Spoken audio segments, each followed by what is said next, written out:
Do you, Agatha Moore, take this man to be your lawfully wedded husband? The preacher's voice echoed through the small church, but all Agatha could hear was the pounding of her own heart.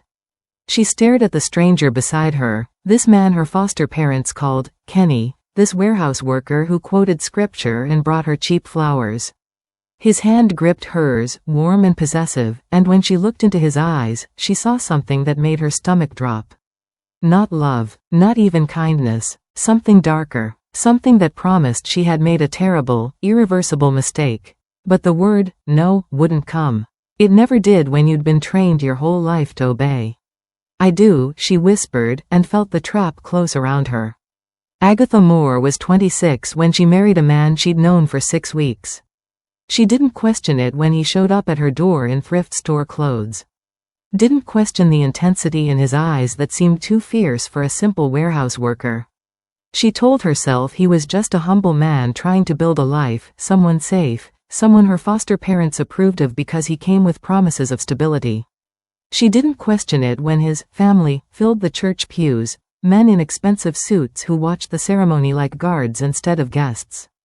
But the moment the reception ended and her new husband led her to a car that cost more than her foster parents' house, that was when everything shifted. That was when the man she thought was poor and harmless smiled at her with perfect teeth and said, "Time to go home, wife." And home wasn't the modest apartment she'd imagined. Home was a fortress. That was when Agatha realized the truth. She had been hunted by a man powerful enough to own everything she'd ever known, patient enough to court her like a saint, and dangerous enough to make running impossible. And once Kennedy Smith decided something was his, he never let it go. Welcome, dark romance lovers.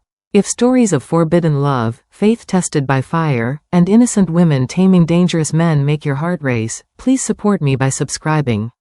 Help me reach my goal so I can bring you more addictive tales of redemption and passion that will leave you breathless. Your support means everything to me. Now, let's dive into Agatha and Kennedy's story. The Sunday morning service smelled like wood polish and worn hymnals, familiar scents that usually brought Agatha comfort. She sat in her usual pew at Bethel Community Church, her Bible open to Proverbs, her modest dress pressed and perfect, her hands folded in her lap the way she'd been taught since childhood. Around her, the congregation sang Amazing Grace, with voices that knew every word by heart. Agatha believed in this life because it was the only one she'd ever known. Because at 26, she still thought that faith and obedience would protect her from the dangers her foster mother whispered about. The violence in the streets, the temptations that destroyed girls who strayed from the path, the punishment that waited for those who wanted more than God's plan. She smoothed down her dress, the same style she'd worn since high school, and tried not to notice how the younger girls stared at her with pity. Tried not to hear Keisha's voice in her head from last night. Girl, you're 26 years old and you've never even been kissed. Don't you want to live before you die? After the service, Keisha cornered her in the parking lot with an invitation that would change everything. There's a party next Saturday. A birthday thing. Normal people, normal fun. You should come. Agatha's first instinct was to refuse. She didn't go to parties, didn't drink, didn't dance, didn't do anything that might lead her astray. But something in Keisha's eyes, something between challenge and genuine concern, made her pause. Just one party, Keisha pressed, her voice softer now. Just to see what it's like to be young for one night. Agatha looked back at the church, at the life she'd lived within its walls and rules, and felt something dangerous stir in her chest. Not rebellion exactly, more like hunger, a yearning for something she couldn't name but desperately wanted to taste. Okay, she heard herself say, and didn't recognize her own voice. Just one party. Keisha's smile was bright, but across the parking lot, Agatha didn't see the black sedan with tinted windows. Didn't notice how it had been parked there every Sunday for the past month. Didn't see the man inside whose entire world was about to shift the moment she walked through a door she should have kept closed. Kennedy Smith watched the church girl through darkened glass, patient as a predator, and smiled. Before we begin Agatha's journey, if you're loving this dark romance story, please hit that subscribe button and turn on notifications so you don't miss what happens when this innocent church girl walks into a world she was never prepared for. Your support helps me bring you more addictive stories like this one. Now, let's continue. The decision to attend that party should have felt small, insignificant even, just one Saturday night in a life built on routine and prayer. But Agatha would later realize that some choices don't just change your path, they obliterate it completely. And the moment she said yes to Keisha, she set in motion events that a man in a black sedan had been orchestrating for longer than she could have imagined. Agatha's alarm went off at 5:30 every morning, the same time it had for 8 years. She knelt beside her narrow bed in the cramped room that still had the same faded wallpaper from when she'd moved in at age 8, and began her prayers. The words came automatically, practiced, sincere. Lord, guide my steps today. Keep me on your path. Protect me from temptation. By 6:15, she was dressed in her work uniform. A simple black skirt and white blouse that made her invisible among the racks of trendy clothes at Fashion Forward, the boutique where she'd worked since dropping out of community college 3 years ago. Her foster mother, Patricia, was already in the kitchen, coffee in hand, scrolling through her phone with the bored expression of someone counting down the days until obligation ended. Morning, Agatha offered quietly. Patricia barely looked up. There's no milk. You'll need to pick some up on your way home. And James needs his prescription refilled. No, good morning. No, how did you sleep? Just tasks, always tasks, as if Agatha existed only to serve the people who'd taken her in for the monthly check. The bus ride to work took 45 minutes through neighborhoods that grew progressively nicer until Agatha felt like an intruder in her own city. She spent the journey reading her pocket Bible, ignoring the stares from other passengers who couldn't understand why a woman her age dressed like someone's grandmother and clutched scripture like a lifeline. Work was predictable. Fold clothes. Smile at customers. Ring up purchases. Listen to her manager, Brittany, talk about her weekend plans, clubs, boyfriends, adventures that felt like they belonged to a different species. During her lunch break, Agatha sat alone in the food court, eating the sandwich she'd packed from home, and watched other women her age laugh with friends, scroll through dating apps, plan lives that seemed bright and full of possibility. You look miserable, Keisha's voice cut through her thoughts. Her friend slid into the seat across from her, uninvited but welcome.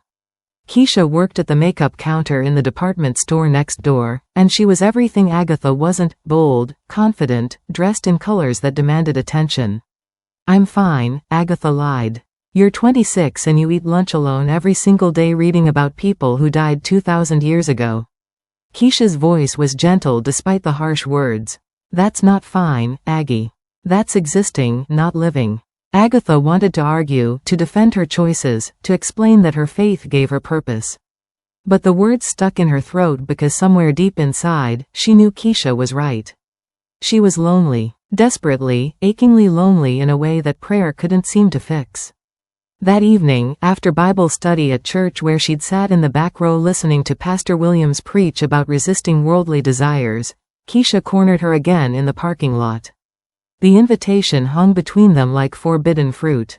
Saturday night. Birthday party for my cousin.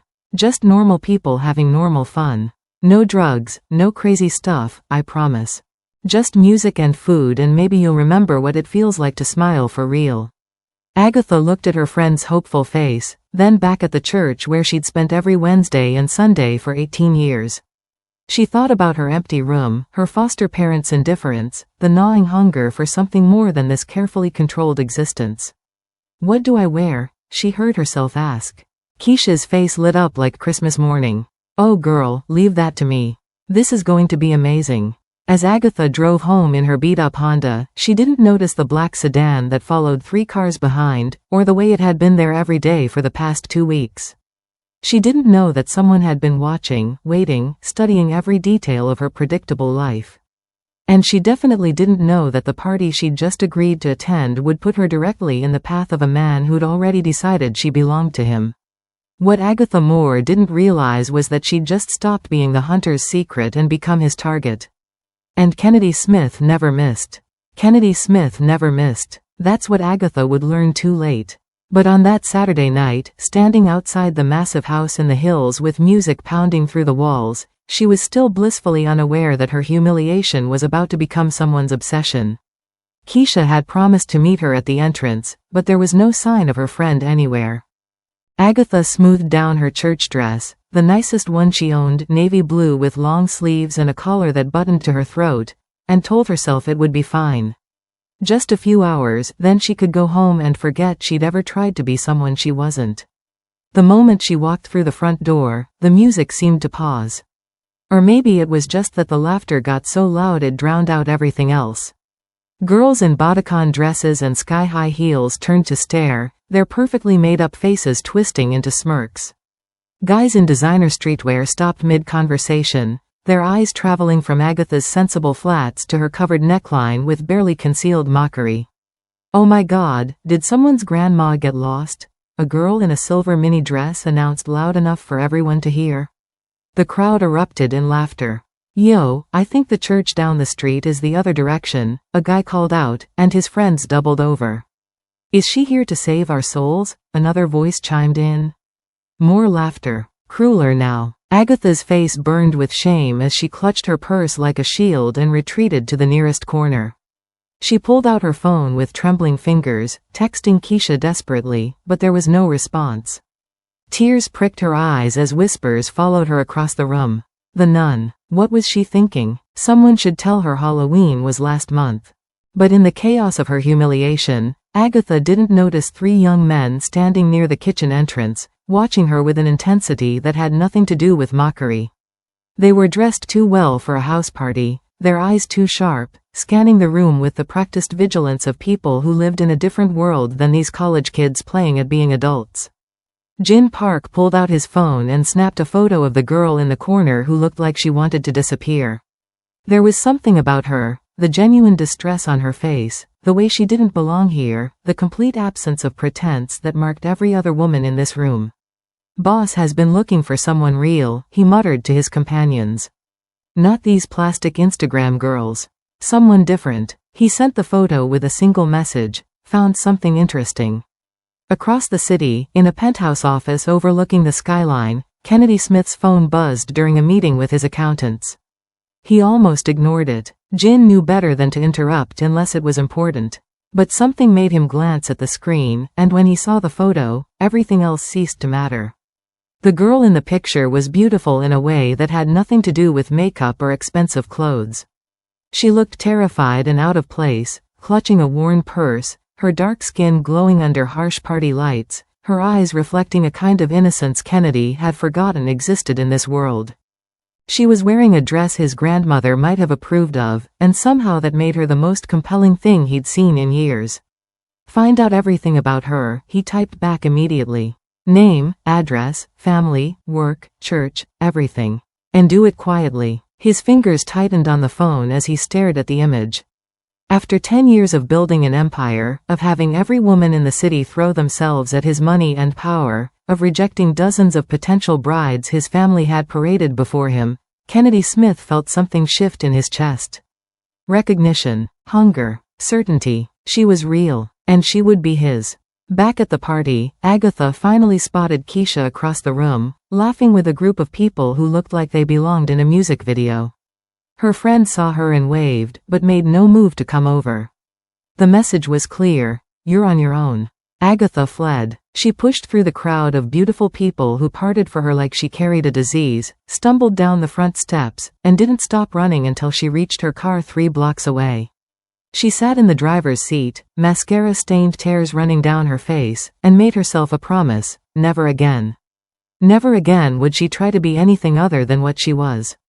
The world outside her church and her small, safe life was cruel and mocking, and she wanted no part of it. She drove home to her empty room and her judgmental foster parents and her predictable existence, believing she'd escaped unscathed. She had no idea that across the city, a man who owned half the criminal underworld was already learning everything about her. Her full name, her address, her work schedule, her routine, and he was planning his approach. Because Kennedy Smith had learned long ago that the best way to catch something precious was to make it come to you willingly. He just needed the perfect disguise. What Agatha didn't know, what she couldn't possibly know as she cried herself to sleep that night, was that the hunter had already decided on his strategy.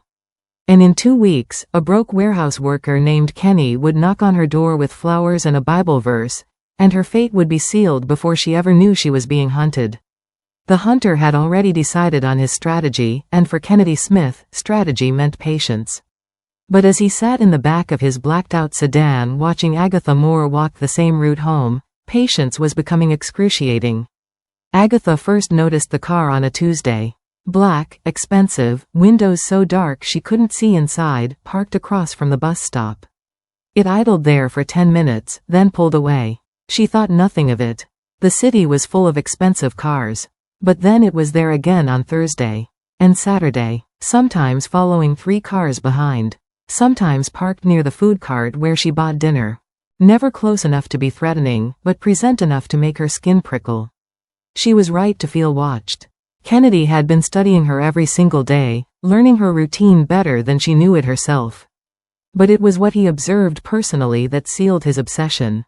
On Monday, she helped an elderly woman carry groceries up 3 flights of stairs, refusing payment. On Wednesday, she gave her entire lunch to a homeless man. On Friday, she stopped to tie a little girl's shoe, making the child laugh with genuine warmth. "She's real," he whispered to himself. In a world of transactions and betrayals, here was someone who existed outside that corruption. Someone pure. His phone buzzed with the completed background report. Orphaned at 8, raised by foster parents for government checks, no romantic history, deeply religious, worked 60 hours a week for minimum wage. Gave 10% to church despite barely affording rent. Perfect, Kennedy breathed. But he needed to test if her goodness was performance or reality. "Start phase 2, he ordered. "Tomorrow morning, I go in." That night, Kennedy transformed himself. Gone was the tailored suit and commanding presence. In their place, thrift store jeans, worn jacket, scuffed shoes. He practiced his smile, shy, humble, nothing like the predator he was. He'd memorized scripture, learned the language of her faith. He would become exactly what she needed. A godly man seeking a godly woman, someone safe and simple and completely unthreatening. "Let's see if you're really an angel, Agatha Moore," he said to his reflection. "Or if everyone has a price." Agatha had no idea that tomorrow morning, when a polite Korean man with kind eyes knocked on her door with flowers and a verse from Proverbs, her entire life would shift on its axis. She had no idea the man watching from shadows was about to step into the light wearing a mask so perfect she'd never see the monster underneath until it was far too late. She had no idea the monster was about to knock on her door disguised as an answer to prayer. And that was exactly how Kennedy Smith wanted it.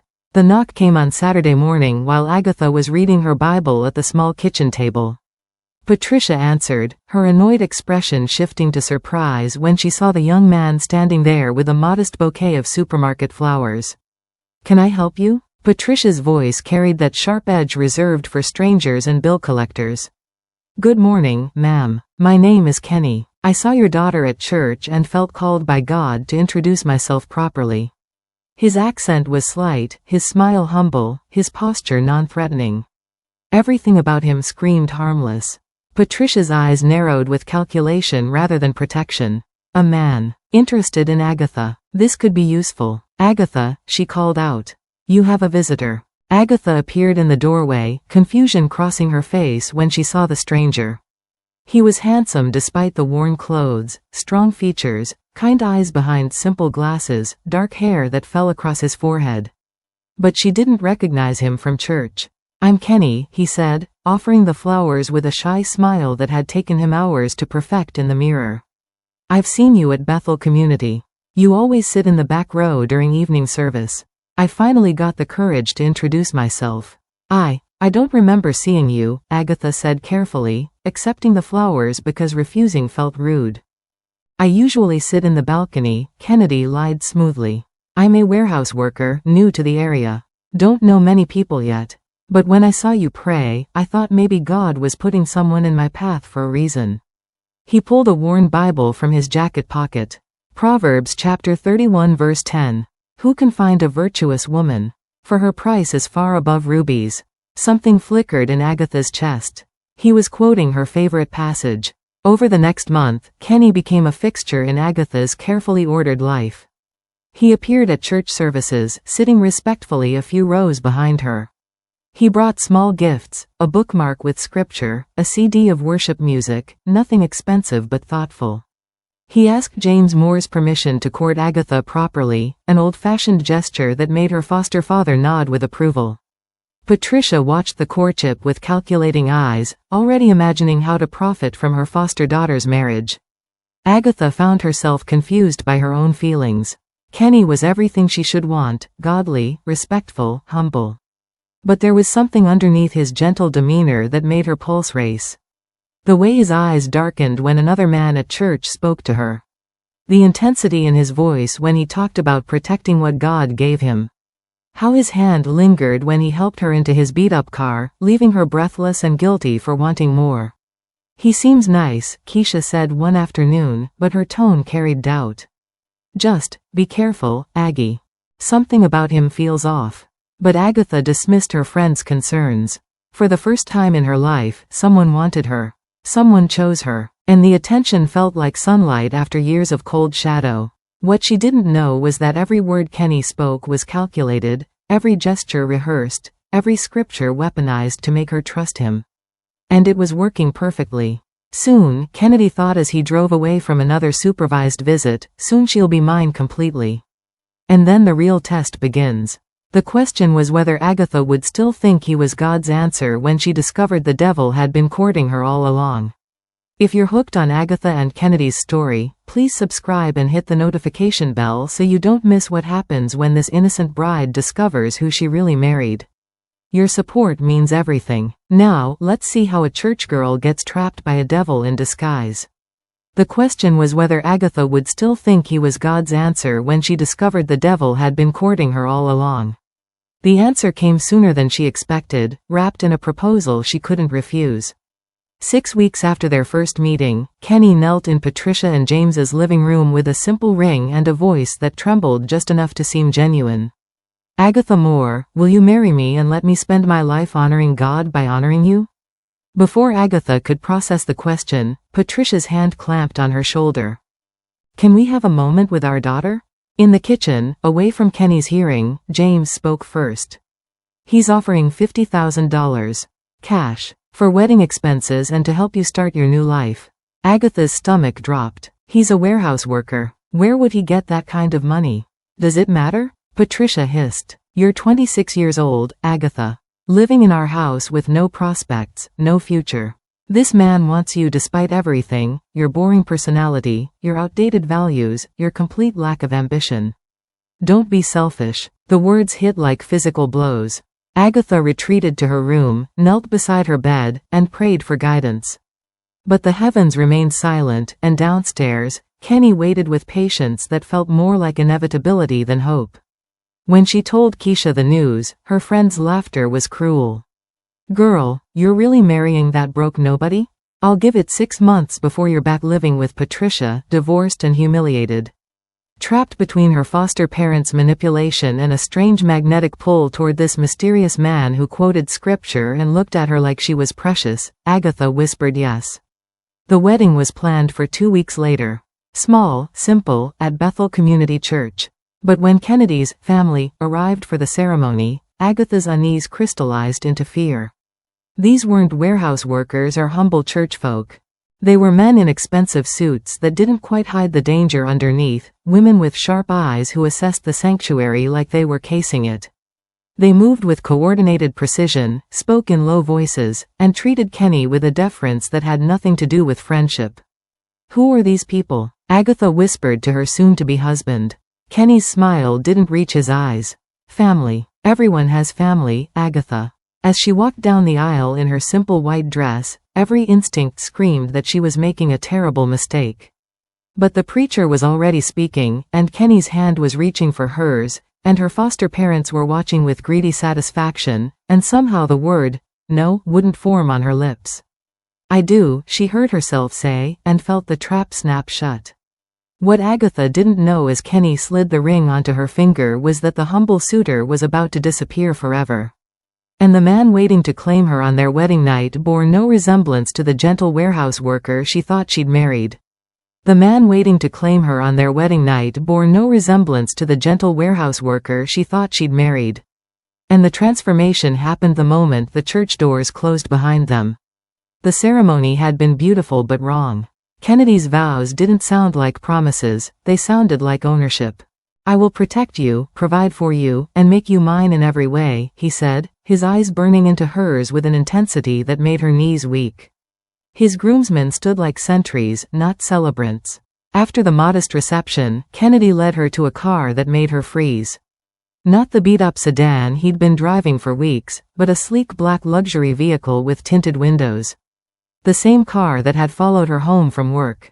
Kenny, what? Get in, wife. His voice had changed. Harder. Commanding. Nothing humble about it. The drive took them out of the city to a massive estate surrounded by iron gates.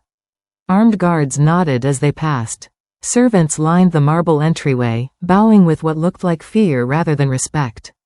Agatha's confusion turned to terror. What is this? Who are you? Kennedy turned to face her, and the mask she'd fallen for shattered completely. Gone was the shy smile, the humble posture, the gentle warehouse worker.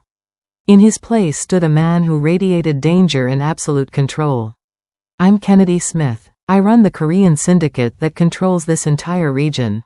And you, Agatha, are now my wife, the only woman pure enough to stand beside the monster everyone fears.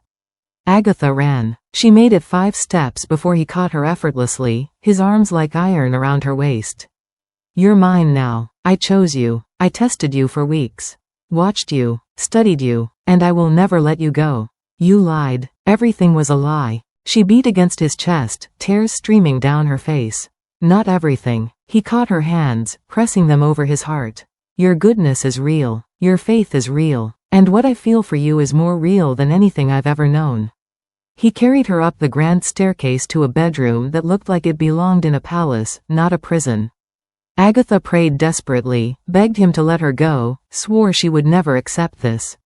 But Kennedy was patient and relentless, his touches awakening sensations she'd never imagined, his words breaking down walls she didn't know she had. You were made for me, Agatha.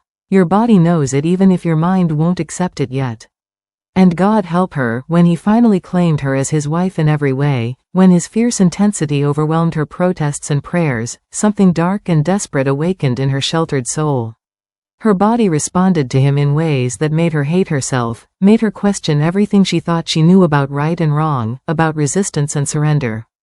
Afterward, as she lay trembling in his arms, Kennedy whispered against her hair, "You're mine now, angel.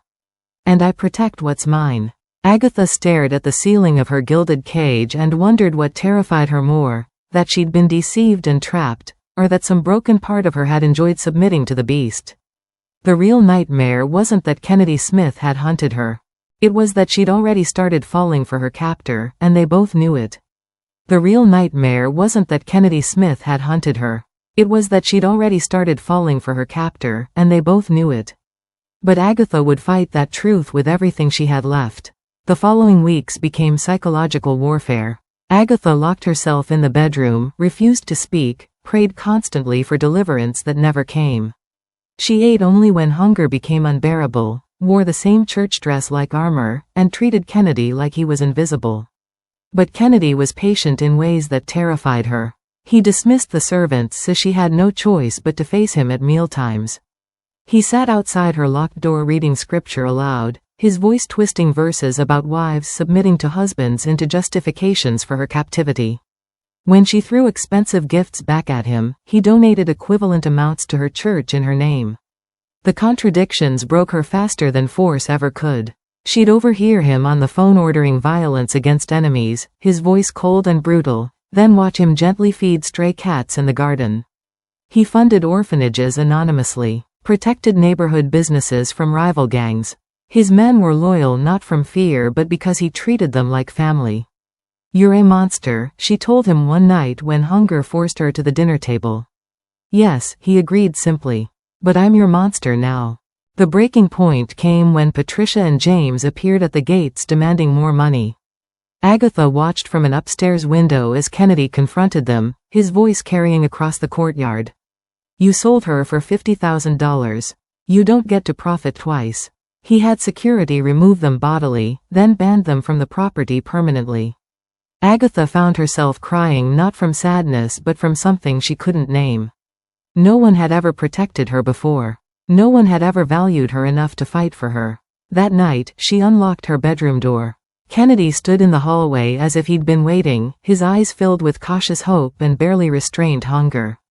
"Agatha, don't," she whispered. "Don't talk. Don't explain. Just, don't." She didn't know what she was offering, only that isolation was slowly killing her and this dangerous man was the only person who'd ever truly seen her. When he reached for her hand, she didn't pull away. And when he drew her close, she let herself lean into the monster's embrace. The question was no longer whether she could escape Kennedy Smith. The question was whether she even wanted to anymore. And that terrified her more than anything he'd done. The question was no longer whether she could escape Kennedy Smith. The question was whether she even wanted to anymore. And that terrified her more than anything he'd done. But terror took on a whole new meaning the day Kennedy's enemies discovered his one weakness. Agatha had convinced Kennedy to let her attend Sunday service at her old church, needing to feel connected to something familiar. He'd agreed reluctantly, posting guards discreetly around the building. But they weren't enough. The attack came in the parking lot in broad daylight. 3 men, moving with military precision, grabbed her before she could scream. A cloth over her mouth. The world going dark. The last thing she saw was her Bible falling to the asphalt. Kennedy was in a business meeting when his phone rang. The voice on the other end spoke 3 words: "They took your wife." What happened next would become legend in the underworld. Kennedy Smith transformed into something beyond human, the beast everyone whispered about but few had actually witnessed. He mobilized his entire organization within minutes. Rival territories burned. Bodies dropped across the city. He moved through his enemies like divine wrath, leaving destruction in his wake. "Where is my wife?" 4 hours later, he found her in an abandoned warehouse on the docks. She was tied to a chair, terrified but unharmed. They hadn't dared touch Kennedy Smith's wife, they weren't that stupid. They just wanted to prove they could reach her. Agatha watched as Kennedy killed her 3 captors. No hesitation, no mercy. Brutal and efficient, each movement precise and lethal. This was the monster beneath the man, the darkness he'd hidden from her during their courtship. Blood splattered across his expensive suit as he ended the last one with his bare hands. Then he turned to her, and his mask shattered completely. His hands shook as he untied her, his voice breaking as he pulled her into his arms. "I can't lose you. You're the only good thing in my cursed life. The only thing that makes me feel human." Agatha was still trembling, still processing the violence she'd witnessed. She should have been horrified. Should have recoiled from the blood on his hands, the death in his eyes. But instead, she felt something shift fundamentally inside her. She understood now. This darkness, this violence, it was all for her. He would burn the world to keep her safe. And somehow, that terrible truth didn't frighten her anymore. Agatha reached up with shaking hands and kissed him, tasting blood and tears and desperation. Kennedy groaned against her mouth, pulling her closer, his bloody hands cradling her face like she was something precious and fragile. "I choose you," she whispered against his lips. "Not because you trapped me. Not because I have no choice. I choose you, Kennedy Smith. All of you, even the monster." Kennedy's control finally broke. He kissed her with a hunger that had nothing to do with possession and everything to do with desperate gratitude, and Agatha kissed him back with equal fervor. The church girl was gone. In her place was a woman who'd seen darkness and decided to embrace it. What Agatha didn't know as Kennedy carried her out of that warehouse was that choosing the beast came with consequences she hadn't begun to imagine. But she'd find out soon enough when 2 pink lines appeared on a test and everything changed again. If you've loved Agatha and Kennedy's dark romance journey, please subscribe and share this story with fellow dark romance lovers. Your support helps me create more addictive tales of forbidden love and dangerous men. Now, let's see how a church girl and a mafia boss find their happily ever after in the darkness. What Agatha didn't know as Kennedy carried her out of that warehouse was that choosing the beast came with consequences she hadn't begun to imagine. But as he laid her gently on their bed back at the estate, she realized the consequences didn't matter anymore. Nothing mattered except this truth between them. Their second consummation was nothing like their wedding night. No force, no fear, just Agatha choosing to surrender completely, not to his power, but to the desire that had been building since the moment he'd walked into her life disguised as salvation. She touched him without shame, met his intensity with her own, discovered that darkness and faith could coexist in the same soul. "You're mine," Kennedy breathed against her skin. "And you're mine," Agatha answered, claiming him right back. In the weeks that followed, Agatha began learning Kennedy's world. Not to change him, but to understand the man beneath the monster. She attended his business meetings, witnessed his empire, saw how men feared and respected him in equal measure. And she used her faith not as a weapon against his lifestyle, but as a light within it, his conscience, his anchor, his reason to choose protection over predation. Kennedy, for his part, began pulling back from the most brutal aspects of his business. Legitimizing operations, choosing mercy when he once would have chosen violence. Not because she demanded it, but because her presence made him want to be better. 2 months after the attack, Agatha stared at 2 pink lines on a pregnancy test and felt her world shift again. Kennedy found her crying in the bathroom, and panic crossed his face until she showed him the test. His expression transformed into something she'd never seen before, pure, unfiltered joy. "We're renewing our vows," he declared. "Properly this time, with truth between us." The ceremony took place at Bethel Community Church, small and simple, with only people who mattered.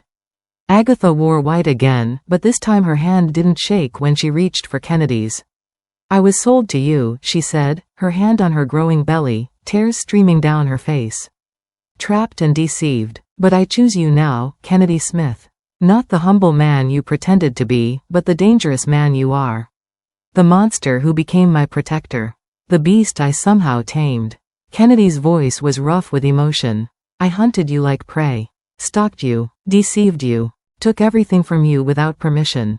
He pressed his hand over hers on her stomach. "But you gave me something I never deserved, redemption. You're not my weakness, Agatha. You're my strength, my conscience, my salvation." The preacher pronounced them husband and wife, and when Kennedy kissed her, it tasted like promise and forgiveness and a future neither of them had expected. 6 months later, Agatha stood in the nursery holding their daughter, watching Kennedy pace nervously nearby. The ruthless Mafia boss looked terrified of the tiny infant. "You've killed men with your bare hands," Agatha laughed. "But you're afraid of a 7-pound baby?" "She's perfect," Kennedy breathed, finally taking his daughter in his arms. Like her mother. Agatha watched her husband, the monster who'd hunted her, the man who'd saved her, the beast she'd tamed, and realized something profound. She was still deeply faithful, still believed in God and prayer and redemption. But she was no longer naive. She'd seen darkness and chosen to be the light within it. She'd been a virgin bride sold to a monster and discovered her own power by loving him anyway. "What are you thinking?" Kennedy asked, cradling their daughter like she was made of glass. Agatha smiled, a woman who'd found strength in surrender and power in choosing her own prison. "I'm thinking that sometimes God's plan looks nothing like we expect. And sometimes the monster in the story turns out to be your greatest blessing." Kennedy crossed the room and kissed her forehead, their daughter between them. "I love you, Agatha Smith." "I love you too," she whispered back. "My dangerous, protective, impossible beast." And in that moment, standing in their home surrounded by luxury bought with blood money, holding a child conceived in passion and chaos, Agatha Agatha Smith, finally understood. She hadn't been broken by the Mafia boss who'd hunted her. She'd been forged into something stronger. The virgin bride had fallen for the monster and discovered that sometimes love isn't found in safety, but in choosing danger and making it choose you back.